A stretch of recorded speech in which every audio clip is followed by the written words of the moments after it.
Hello guys, welcome to my vlog. So for today's video, ang akong lutuan is chicken minodo. So medyo naglisod jud ko ani og slice kay murag medyo hapol po ning akong kutsilyo. Nakalimot ko og baid man day ani. So kani man nagko gyud ni ako ang mga bukto na nigsigig slice aning perti kagahi man day aning carrots po day. So akong giuna ning carrots, sunod ang patata og slice. So makita ninyo nga akong gibutangan og water kay gusto ko nga dili siya maglagom. Kay mao po ni akong natun-an atong sa bata pa ko nga og mag-slice butangan do water.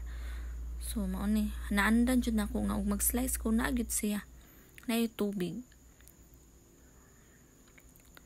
So ako na siyang gi-mix. So marara po kog nagdula-dula aning style ani. So, ganahan ko magluto ani nga time. Unya pagkahuman guys, ako dayong pabukalan ang carrots ug patata. Kanang sakto lang gyud ang iyang pagkaluto. Unya kaning dislice nga manok, akong gibutangan daan og asin para motuhop ang lasa. Tapos gigisa po dayon nako ang lamas. Unya gilunod po dayon nako ang manok. So, hulaton lang gyud nga maluto na siya. Tapos, pagkahuman, ako din i-check ning patata o carrots kung medyo labo-labo na ba.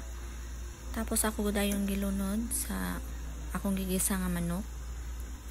Unya, pagkahuman, ako dayong sagulan og atsal para humot o pandagdag pud sa lasa. Unya, wait lang nga medyo lapot-lapot na. Mahibalan ang iyang texture kung okay na siya. So, pagkahuman, naghukad ko para mangaon na pud mi. So, mauna ni siya guys, ang iyang kalabasan. So, perlamig good siya. So, pagkahuman, nagkaon po dayon mig ice cream para kompleto ang paniud to.